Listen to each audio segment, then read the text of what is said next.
नमस्कार साथियों, history with Vijay sir YouTube channel पर एक बार फिर आप सबका हार्दिक स्वागत। हम देख रहे हैं राजस्थान का इतिहास, और राजस्थान के इतिहास में हमारा टॉपिक चल रहा है प्रमुख सभ्यताएं।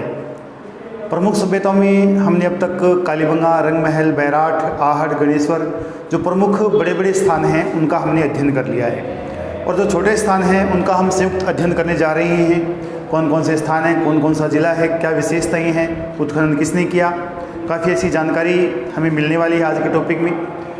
इससे पहले अगर आप हमारे चैनल पर नए हो, वीडियो अगर आपको अच्छा लगे तो वीडियो को लाइक करें, शेयर करें, और हमारा channel history with Vijay sir को सब्सक्राइब करें। तो जो भी स्थान रह गए हैं, बड़े जो स्थान हैं जैसे कालीबंगा है या रंगमहल है, बैराठ है या फिर बागोर है, उनका हमने अध्ययन कर लिया है। अन्य जो स्थान हैं उनकी तरफ चलते हैं। कौन कौन से स्थान हैं, किसने खोज की, क्या यहाँ की विशेषताएँ हैं, तो देखते हैं। राजस्थान में अन्य जो स्थान हैं, अन्य प्रमुख सभ्यता स्थल, जिसमें एक स्थान हमें मिलता है ओजियाना। एक स्थान है ओजियाना, भीलवाड़ा जिले में है।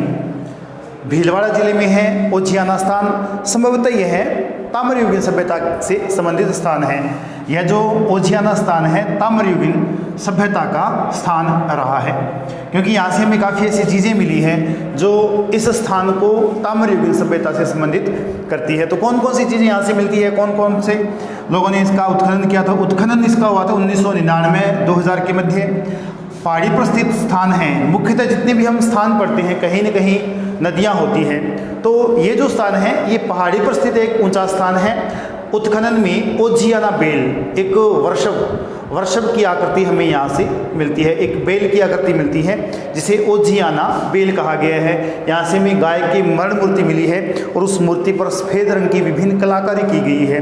तो ये यहाँ की विशेषताएं हैं।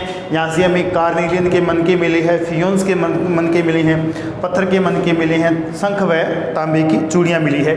और ये जो चूड़ियाँ ये काफ़ी मात्रा में यहाँ से हमें मिलती है। संभवतः यह स्थान ताम्रयुगीन सभ्यता से संबंधित रहा है। इसके बाद एक स्थान है लाछुरा। लाछुरा जो स्थान है ये है भीलवाड़ा में। ये भी ताम्रयुगीन सभ्यता से संबंधित है, क्योंकि ये जो स्थान है मुख्यतः ताम्रयुगीन सभ्यता से संबंधित है। और राजस्थान में एक स्थान हमने जिसका अध्ययन किया था, गणेश्वर की सभ्यता, ताम्रयुगीन सभ्यताओं की जननी है। और एक प्राचीन जो स्थान है राजस्थान में खेतड़ी, जो सिंधु घाटी सभ्यता के साथ तांबा धातु उसका व्यापारिक आयात निर्यात करते थे वो।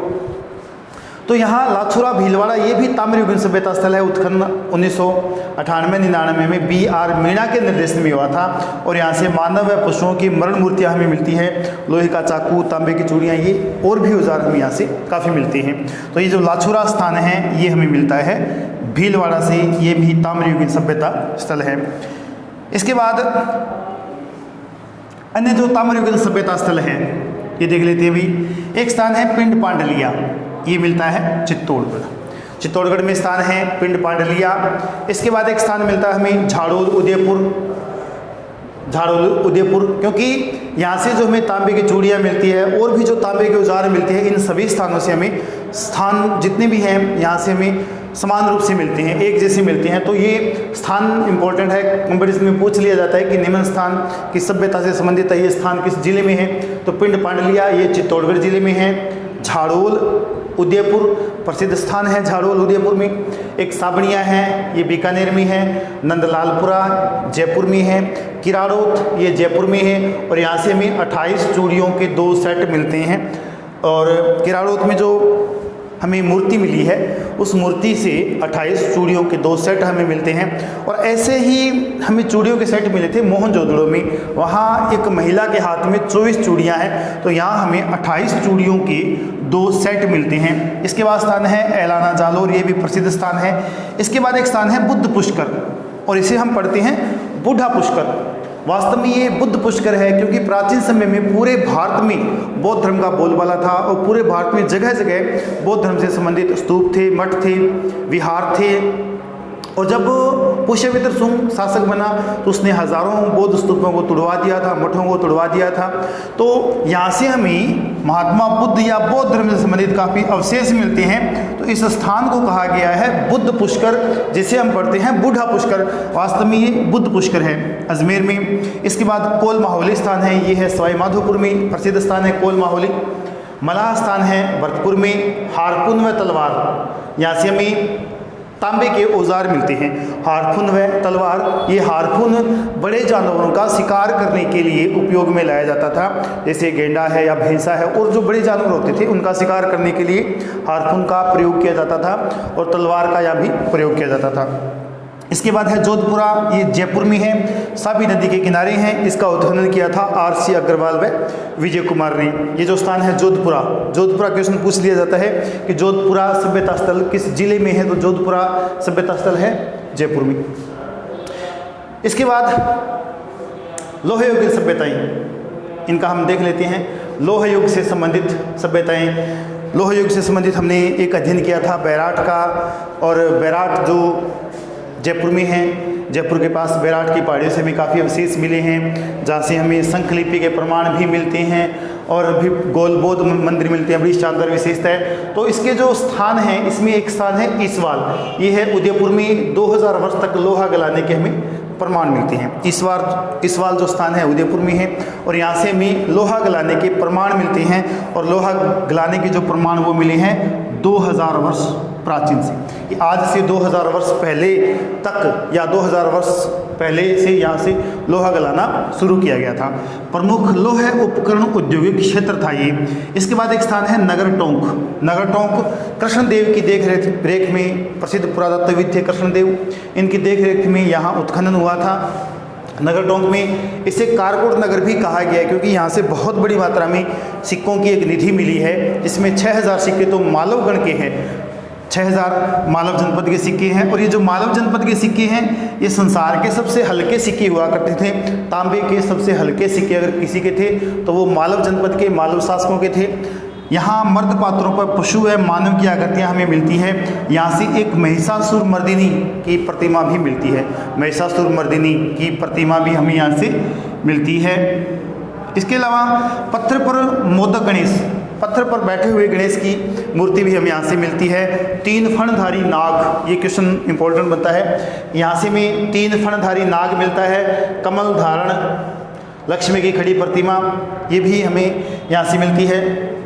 इसके बाद स्थान है भीनमाल, ये है जालोर में। 1953-54 में रतनचंद्र अग्रवाल ने इसका उत्खनन किया था। भीनमाल कवि माघ की जन्मस्थली है, बड़ा प्रसिद्ध स्थान है, और यहाँ प्रसिद्ध यात्री हवेंशांग भी आया था। उत्खनन में यहाँ से हमें क्षत्रपों के सिक्के मिलते हैं। क्षत्रप जो शक क्षत्रप थे, ईरान से आए हुए थे, जिसमें रुद्रदामन था और भी जयदामन था, और भी बड़े बड़े शासक रहे थे, तो जिनमें यहाँ से हमें क्षत्रपों के सिक्के भी मिलते हैं भीनमाल। इसके बाद स्थान है सुनारी झुंझुनू। यहाँ जो नदी बहती है वो है कांतली नदी, इसके तट पर है। यहाँ से लोहा गलाने की भट्टियाँ मिली है, लोहा उपकरण हमें काफ़ी मात्रा में मिली हैं। एक स्थान है नोहा भरतपुर, ये भी लोह युगीन सभ्यता स्थल है। ये जो स्थान है ये भी लोह युगीन सभ्यता स्थल है। तो नोह है भरतपुर। 1963-64 में RC अग्रवाल के नेतृत्व में यहाँ उत्खनन हुआ था। और यहाँ जो सांस्कृतिक स्तर हमें मिलता है, यहाँ से हमें 5 संस्कृतियों के प्रमाण मिलते हैं कि यहाँ 5 संस्कृतियों का विकास हुआ था, 5 संस्कृतियों के चरण मिलते हैं। और मौर्यकालीन पॉलिश पत्थरों पर जो की जाती थी, मौर्य काल में जो अशोक के जितने स्तंभ मिले हैं हमें, उस पर एक विशेष प्रकार की पॉलिश की गई है, और उस पॉलिश और उसी पॉलिश की समानता ली हुई हमें यहाँ से पत्थर के औजार मिले हैं, जिन पर उस प्रकार की पॉलिश की गई है। यहाँ से हमें 16 रिंग वेल मिलते हैं। रिंग वेल जब हम रेड टोंक पढ़ रहे थे, रेड टोंक का अध्ययन कर रहे थे, तो वहाँ से हमें रिंग वेल मिले हैं 115। तो यहाँ से भी हमें 16 रिंग वेल मिलते हैं। रिंग वेल कहते हैं लोहे के छोटे छोटे कुंड होते हैं जो पानी की निकासी के लिए उपयोग में लाए जाते थे। लोहे के कुंड यहाँ से मिले हैं। इसके बाद एक स्थान है बरूर, गंगानगर, सरस्वती नदी के किनारे पर है। बरूर जो स्थान है गंगानगर में है, सरस्वती नदी के किनारे पर है। इसका उत्खनन हुआ था 2003 में। काली मिट्टी के बर्तन, भारत में हमें कहीं भी काली मिट्टी के बर्तन नहीं मिलते पूरे सभ्यता स्थल में, लेकिन ये जो स्थान है बरूर, यहाँ से हमें काली मिट्टी के बर्तन मिलते हैं। और यहाँ से हमें सेलखड़ी के 8000 मनके मिलते हैं। नगर विन्यास यहाँ का बड़ा ही शानदार रहा था। और यहाँ से हमें अफ़गानिस्तान में जो मनके मिलते थे एक धातु के, तो उससे संबंधित मनके भी हमें यहाँ से बरूर से मिले हैं।